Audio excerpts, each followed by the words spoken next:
Magandang araw sa inyo. Ako po si Dr. Elena Reyes.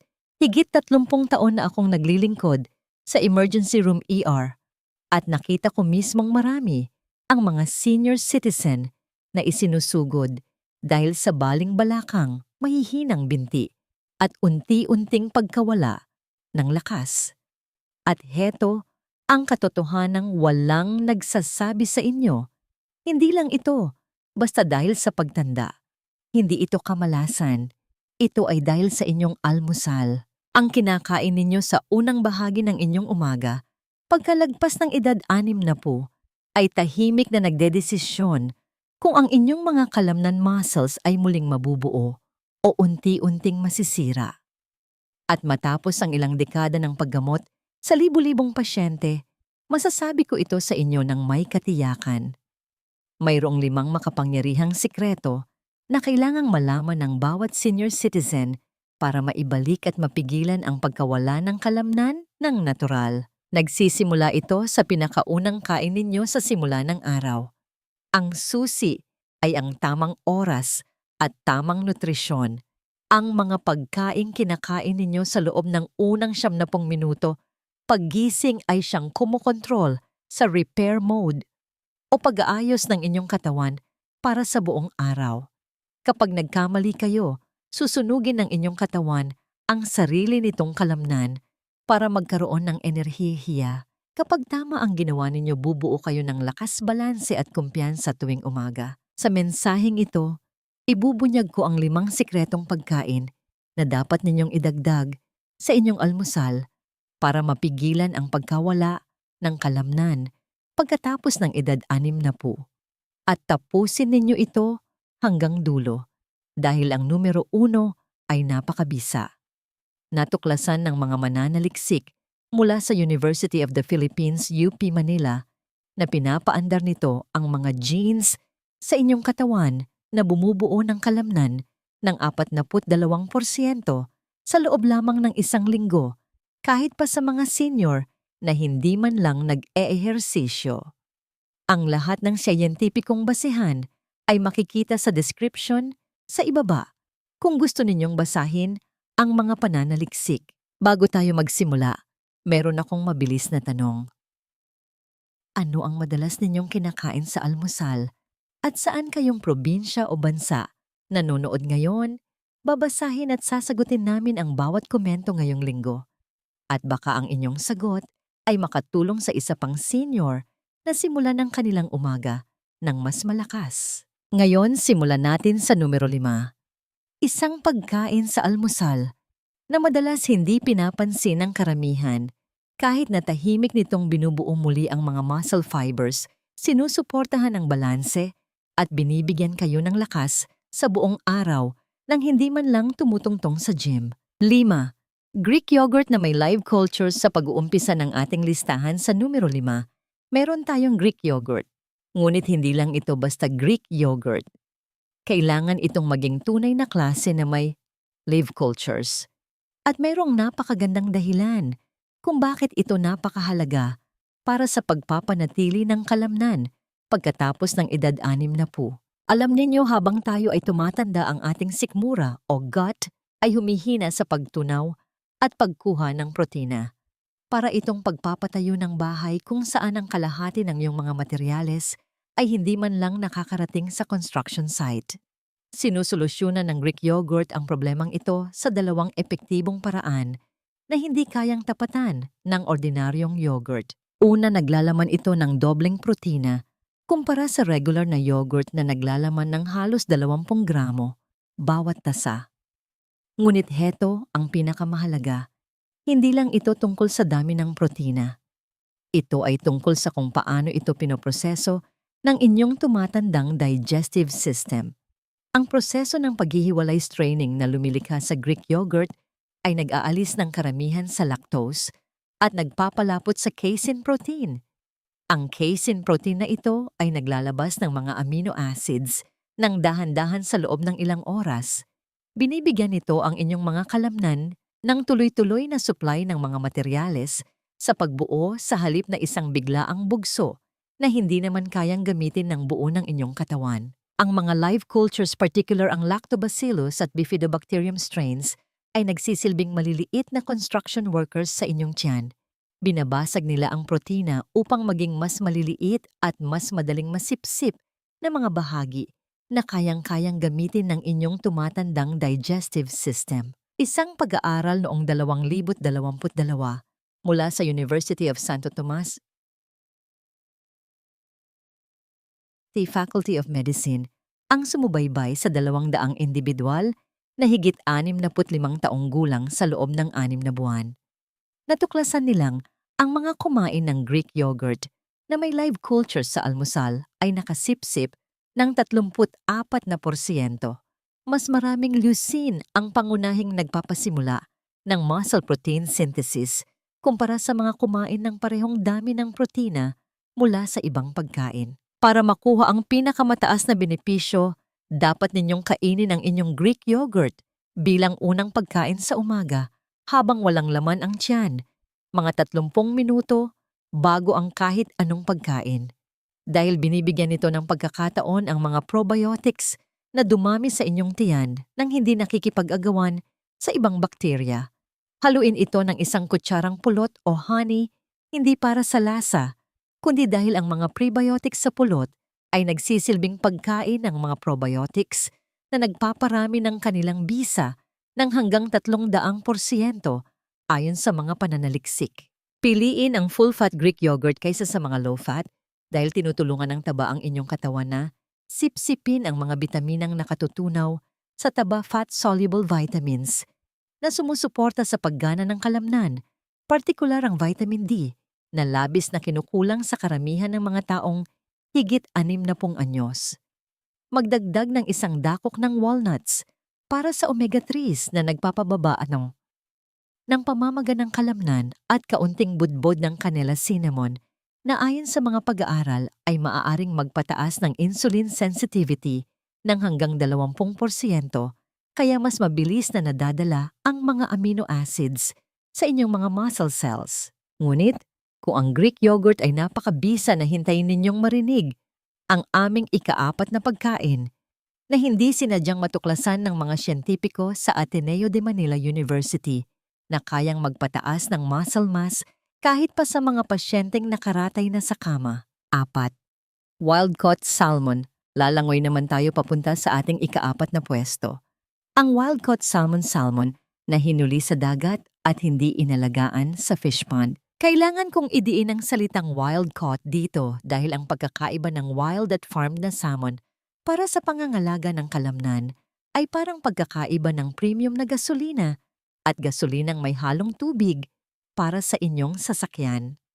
Ang wild-caught salmon ay may natatanging kombinasyon ng mga nutrisyon na nagtutulungan sa tinatawag ng mga sayentipiko na synergistic muscle preservation matrix. Sa madaling salita, pinaparami ng mga nutrisyong ito ang bisa ng isa't isa kaysa basta pinagsasama lang ang kanilang bilang. Ang bida rito ay ang mga omega-3 fatty acids, particular ang EPO at DHA, na matatagpuan sa wild salmon sa antas na 3 beses na mas mataas kaysa sa farmed salmon. Ang mga omega-3 na ito ay hindi lang nagpapababa ng pamamaga, binabago talaga nila kung paano tumutugon ang inyong mga muscle cells sa protina. Ginagawa silang mas sensitibo sa mga signal ng paglaki kahit pa kayo ay nagkakaedad. Natuklasan ng mga mananaliksik mula sa St. Luke's Medical Center na ang mga taong higit 60 anyos na kumain ng wild salmon sa almusal 3 beses sa isang linggo ay nakaranas ng 43% na pagtaas sa insulin sensitivity ng kanilang muscle cells. Ibig sabihin, ang protina at nutrisyon na kinakain ninyo ay talagang nakakapasok sa inyong mga kalamnan sa halip na lumulutang lang ng walang silbi sa inyong daluyan ng dugo. Ngunit heto ang hindi sinasabi sa inyo ng iba tungkol sa salmon at pagkawala ng kalamnan. Ito ang isa sa mga tanging pinanggagalingan ng isang bagay na tinatawag na astaxanthin, ang compound na nagbibigay sa wild salmon ng madilim na kulay rosas nito. Ang astaxanthin ay 6,000 beses na mas malakas kaysa sa vitamin C bilang isang antioxidant at particular nitong tinatarget ang mitochondria sa inyong mga muscle cells, ang maliliit na power plants na nagbibigay ng enerhiya sa inyong mga kalamnan. Nagbibigay rin ang wild salmon ng 34 na gramo ng kompletong protina. Bawat serving na naglalaman ng lahat ng 9 na essential amino acids sa perpektong proporsyon para sa pagbuo ng kalamnan ng tao. Dagdag pa rito, isa ito sa mga bihirang pagkain na natural na naglalaman ng vitamin D3, ang pormang talagang magagamit at nasisip-sip ng inyong katawan. Ang pinakamagandang paraan ng pagluto ng wild salmon para sa pinakamataas na benepisyo sa kalamnan ay ang pagluluto nito sa mas mababang temperatura na humigit kumulang 135 degrees Celsius sa mas mahabang oras na mga 20 hanggang 25 minuto. Pinapanatili nito ang mga omega-3 at iniiwasang masira ng husto ang mga protina. Gusto kong gumawa ng breakfast salmon bowl sa pamamagitan ng paghihimay ng lutong salmon sa ibabaw ng quinoa. Oo, quinoa para sa almusal dahil ang kombinasyong ito ay nagbibigay ng lahat ng essential amino acids kasama ang complex carbohydrates na tumutulong magdala ng protina ng direkta sa inyong mga kalamnan. Timplahan ito ng luyang dilaw, turmeric at pamintang buo, black pepper, hindi lang para sa lasa, kundi dahil pinapababa ng luyang dilaw ang pananakit ng kalamnan ng hanggang 50% at pinapataas naman ng paminta ang pagsipsip nito ng 2,000%. Maghanap ng Alaska wild salmon, particular ang sockeye o coho, na may pinakamataas na omega-3 at pinakamababang antas ng mercury. Ngayon, kung namangha kayo sa salmon para sa pangangalaga ng kalamnan, ang ating ikatlong pagkain ay mayroong lihim na sandata na ilang dekada ng alam ng mga bodybuilders, ngunit kamakailan lang natuklasan ng mga siyentipiko kung bakit ito gumagana ng napakahusay para sa mga taong higit 60 anyos.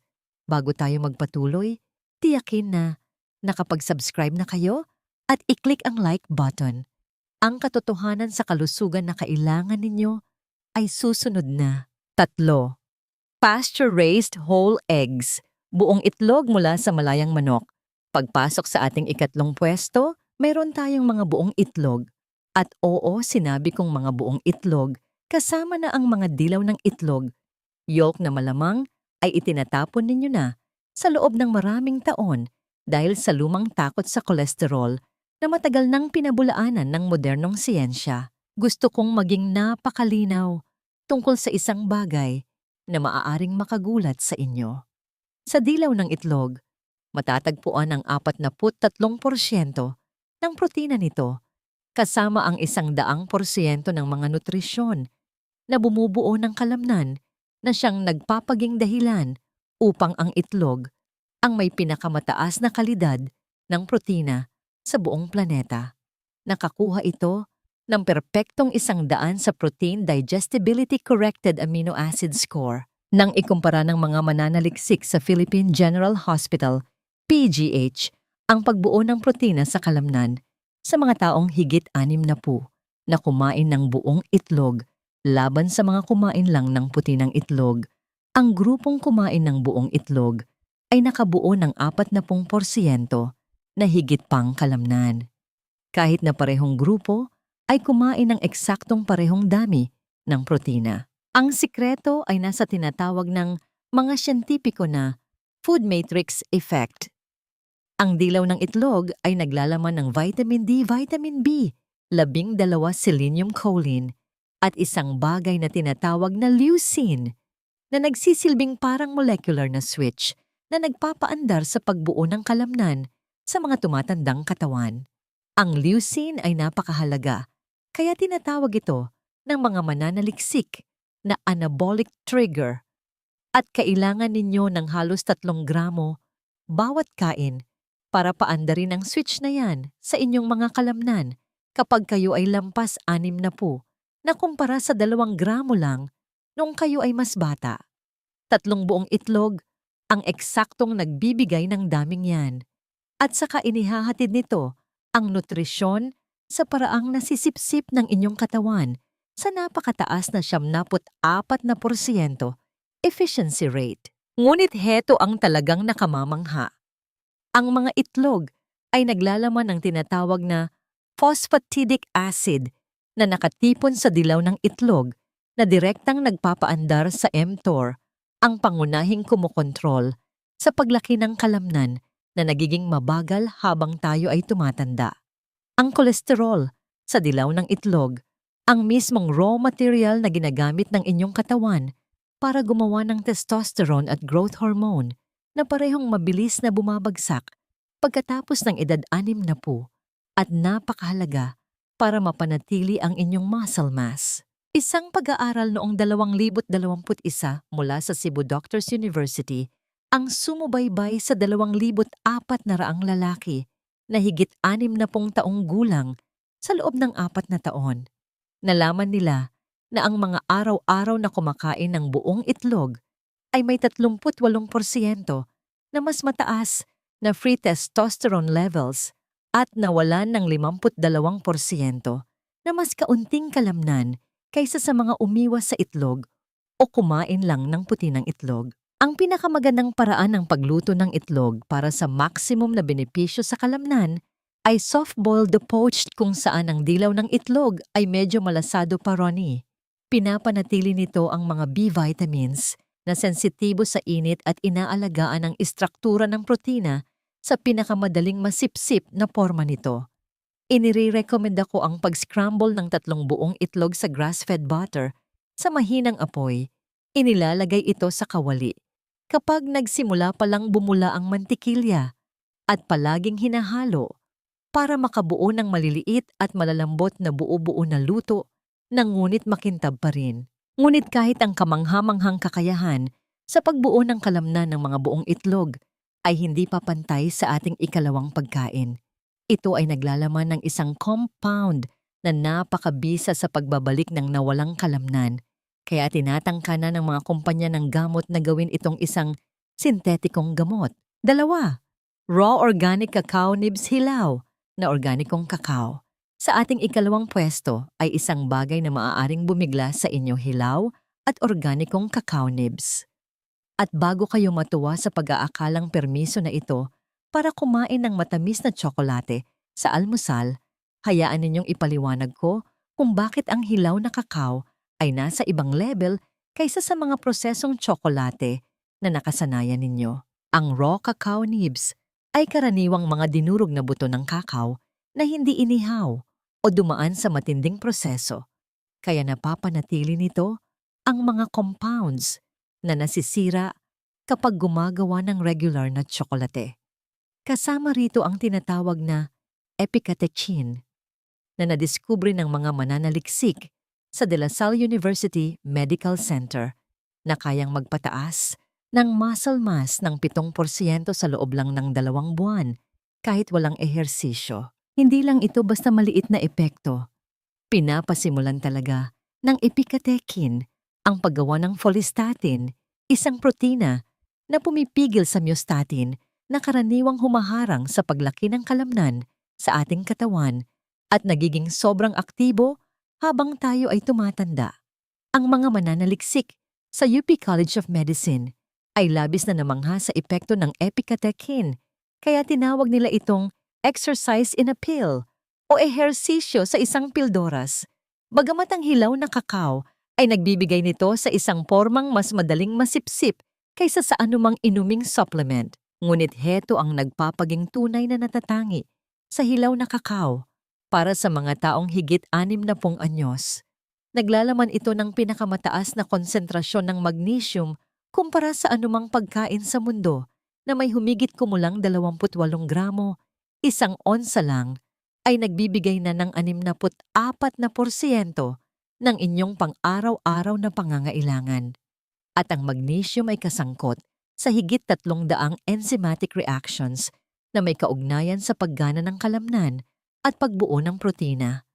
Karamihan sa mga taong higit 60 ay may matinding kakulangan sa magnesium nang hindi nila alam dahil ang ating lupa ay naubusan na ng mineral at ang ating kakayahang sumipsip nito ay bumababa habang nagkakaedad.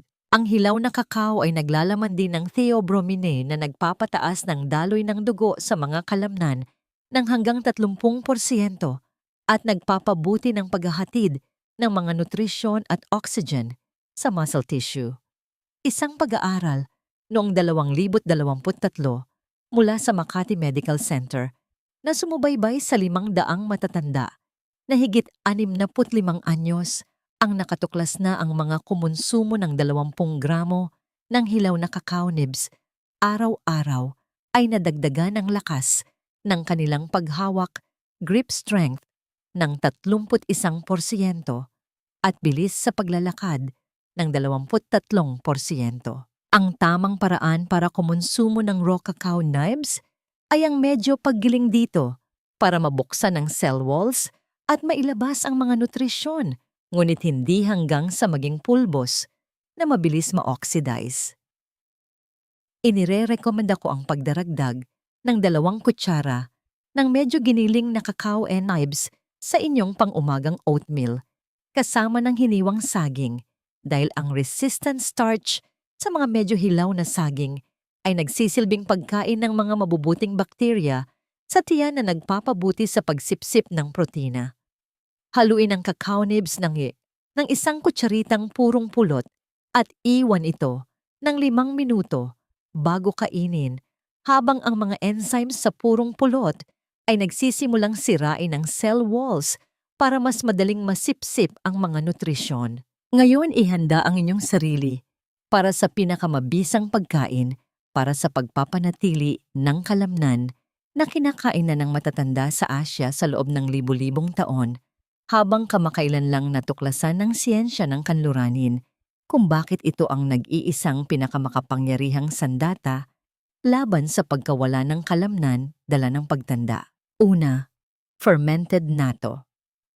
At narito na tayo sa numero 1 ang tunay na kampeon sa pangangalaga ng kalamnan para sa mga taong higit 60. Ang natto isang tradisyonal na pagkaing Asyano mula sa fermented na soybeans na maaaring ang pinakamakapangyarihang pagkain laban sa sarcopenia, pagkawala ng kalamnan sa buong planeta, subalit halos hindi kilala sa maraming bahagi ng mundo. Nang pag-aralan ng mga mananaliksik kung bakit may ilang lugar na may populasyon ng mga matatanda na ang kalamnan ay maikukumpara sa mga taong 30 taon na mas bata na tuklasan nilang ang araw-araw na pagkain ng natto ang pinakamatibay na dahilan higit pa sa kabuuang dami ng proteinang kinakain o kaugalian sa pag-eehersisyo. Ang natto ay naglalaman ng isang bagay na talagang natatangi, ang nattokinase, isang enzyme na hindi lang pumipigil sa pagkawala ng kalamnan, kundi binabaligtad mismo ang mga proseso ng pagtanda sa kalamnan sa pamamagitan ng pagtunaw sa mga fibrin deposits na naiipon sa pagitan ng mga muscle fibers. Ang mga fibrin na ito ay literal na sinasakal ang muscles at pinipigilan ang pagpasok ng nutrisyon at oxygen. Isipin ninyo ang fibrin na parang kalawang na naiipon sa makinarya ng inyong kalamnan. Pagsapit ng edad 60, mayroon kayong 300% mas maraming fibrin kaysa noong kayo ay 30 na lumilikha ng harang para hindi makarating ang nutrisyon sa inyong mga muscle cells. Ngunit tinutunaw ng nattokinase ang harang na ito na parang matapang na panlinis ng baradong tubo. Ngunit heto ang talagang nakakabilib na bahagi. Ang natto ang nag-iisang pinakamayamang pagkain na pinagmumulan ng vitamin K2 at K7 na naglalaman ng 1,100 micrograms bawat 100 gramong serving na 500 at 50 beses na mas marami kaysa sa anumang pagkain. At ang K2 at K7 ay hindi lang sumusuporta sa kalusugan ng buto. Ibinabalik nito ang calcium mula sa inyong mga ugat at soft tissues papunta sa inyong mga buto at kalamnan kung saan ito dapat naroon. Isang makabagong pag-aaral noong 2024 mula sa University of the Philippines, Los Baños, UPLB ang sumubaybay sa 3,000 matatanda na higit 60 anyos sa loob ng 5 taon at nalaman na ang mga araw-araw kumakain ng nato ay may 67%. Mas kaunting pagkawala ng kalamnan, 45%, mas malakas na paghawak at 38% mas mabilis na paglalakad kaysa sa mga hindi kumakain nito. Ang proseso ng fermentation na lumilikha ng nato ay gumagawa ng polyglutamic acid na nagpapataas sa pagsipsip ng amino acid ng hanggang 400%. Isipin ninyong nag-upgrade kayo mula sa maliit na hose ng hardin papunta sa malaking hose ng bumbero sa paghahatid ng protina sa inyong mga kalamnan. Ang nato ay naglalaman din ng 18 gramo ng kompletong protina bawat 100 gramong serving.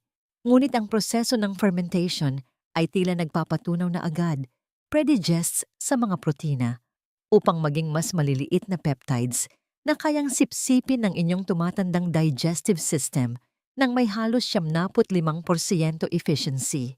Ngayon, magpapakatotoo ako sa inyo. Ang nato ay isang pagkaing kailangan ninyong makasanayan. Ito ay may malapot malasinulid, stringy at madulas na texture at may matapang na amoy. Dahil fermented ito, kaya maraming nahihirapan sa umpisa. Ngunit may mga paraan para maging masarap ito. Magsimula sa pamamagitan ng paghahalo ng 1 kutsara ng nato sa inyong scrambled eggs na nagtatago ng texture habang pinapanatili ang lahat ng benepisyo bago dahan-dahang dagdagan hanggang maabot ang pinakamagandang dami na 50 gramo habang nasasanay ang inyong panlasa. Ang tradisyonal na paraan ay ang masiglang paghalo ng nato gamit ang chopsticks ng mga 50 ikot na lumilikha ng malapot at malasinulid na texture na senyales na aktibo ang nato kinase. Pagkatapos ay lagyan ng toyo at anghang hot mustard. Nalaman kong ang paghahalo ng nato kasama ng avocado at everything bagel seasoning sa ibabaw ng whole grain na tinapay toast ay nagiging isang napakagandang almusal para sa inyong kalamnan. Palaging bumili ng sariwa o frozen na nato mula sa mga Asian grocery stores kaysa sa mga nakapormang supplements dahil ang mga buhay na bakterya ay patuloy na gumagawa ng mga kapaki-pakinabang na compounds na wala na sa mga naprosesong anyo. Ang aral ngayon, tandaan ang pagpapanumbalik ng nawalang kalamnan pagkatapos ng edad 60 ay hindi tungkol sa mga labis na pamamaraan o nakakapagod na ehersisyo. Ito ay tungkol sa pagbibigay sa inyong katawan ng mga partikular na nutrisyon na kailangan nito para i-on muli ang mga switch na dahan-dahang namamatay. Ang 5 pagkaing ito ay magkakasamang gumagana bawat isa ay tinutugunan ang iba't ibang aspeto ng pangangalaga at pagpapalaki ng kalamnan na humihina habang tayo ay tumatanda. Magsimula sa 1 o 2 lamang muna at dahan-dahang idagdag ang iba habang kayo ay nasasanay. Matagal nang hinihintay ng inyong mga kalamnan ang mga nutrisyong ito, posibleng sa loob ng ilang dekada. Ang inyong kalusugan ay isang desisyon na ginagawa ninyo araw-araw. Malinaw ang siyensya, matibay ang ebidensya, at nasa inyo ang pagpili. Huwag hayaang lumipas ang isa pang araw na nakikita ninyong nawawala ang inyong lakas habang ang solusyon ay nasa inyo na mismong mangkok sa almusal. Kung binuksan ng mensaheng ito ang inyong mga mata sa kung ano ang posible pagkatapos ng edad 60, mangyaring i-click ang subscribe button, i-like, at ibahagi ito sa mga taong kailangang makarinig na hindi pa huli ang lahat para mabawing muli ang kanilang lakas. Huwag kalimutang mag-iwan ng komento sa ibaba kung saan kayo nanonood at ano ang almusal ninyo ngayon. Babasahin ko po iyan. Salamat sa inyong oras. Gusto niyo bang tulungan ko kayong gumawa ng isang 7 araw na breakfast meal plan gamit ang mga pagkaing ito para mas madali ninyong masimulan?